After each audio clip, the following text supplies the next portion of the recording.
Open the door. Before that, please take a moment to subscribe to our channel and hit that bell icon so you won't miss any future videos from us. Open the Door is a scary story about a girl who stays at her friend's house when her parents go on vacation. They hear noises outside the bedroom and receive a very strange warning.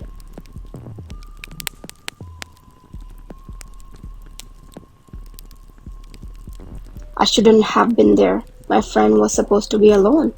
3 years have passed since that night, but I'll try to tell you what happened as far as I know.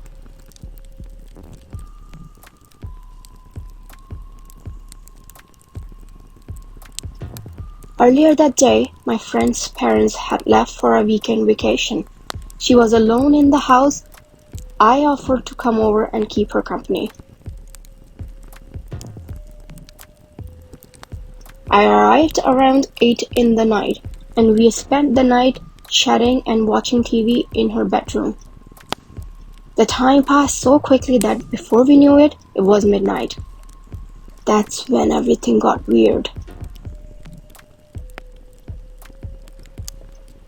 We began to hear strange noises outside her bedroom.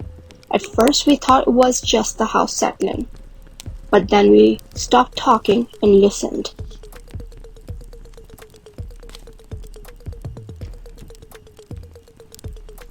There were soft footsteps coming up the stairs. "Do you think your parents have come back?" I asked. She said her parents were not supposed to return until the next evening. Besides, there were too many footsteps for just 2 people. I ran over to the door, and just before the footsteps reached the hallway, I turned the key in the lock. Suddenly, there was a profound silence. "Is there anyone out there?" my friend asked nervously. We were sure there was someone outside, but who could it be? Just then, we heard a beep. We whirled around and stared at my friend's laptop. She had just received an email. She opened it. The sender was unrecognizable, just a random combination of numbers and letters. When we read the message, it sent a chill down our spines. The message said, "Whatever happens, do not open the door." As soon as I read those words, a sinking feeling came over me. My heart was beating fast, and I felt like I was about to have a panic attack. I didn't know what to think. Maybe it was just someone playing a silly joke on us. Maybe it was someone trying to save our lives. Now we knew there was someone out there, behind the door. Suddenly, we heard a voice. It sounded like my friend's mother. "Please open the door. Your father and I were in a car accident. We are badly hurt. Please open the door and help us." When she heard this, my friend stared at me wide-eyed. I can still remember the expression on her face. She was in a shock. Neither of us knew what to do. "Please open the door," a male voice pleaded. "We need your help." It sounded like her father. My friend and I just stood there for a few seconds, frozen to the spot. Then she stared towards the door. I grabbed her by the arm and held her back. She turned slowly to me and said, "It's my parents. They need help. I'm going to open the door." "What about the email?" I hissed through gritted teeth. "What if it's true? What if they're not your parents?"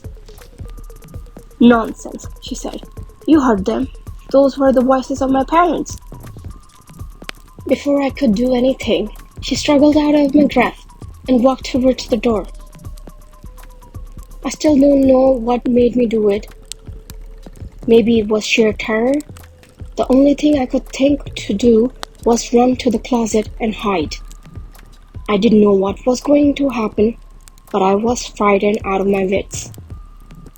What I heard then, I will never be able to forget. To this day, I have nightmares about it.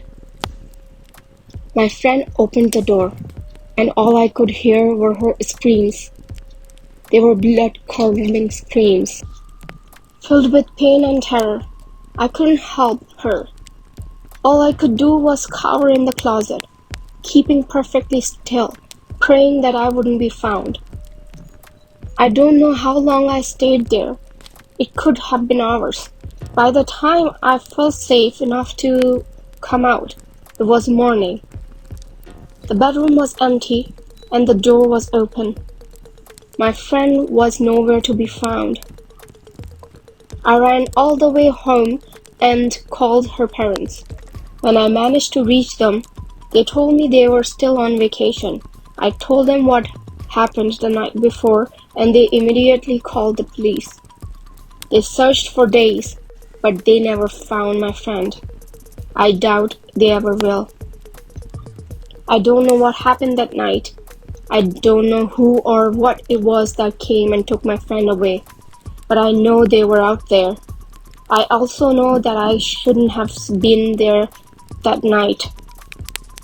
I shouldn't know that they exist. I know someday they will come for me, but whatever happens, I will not open the door.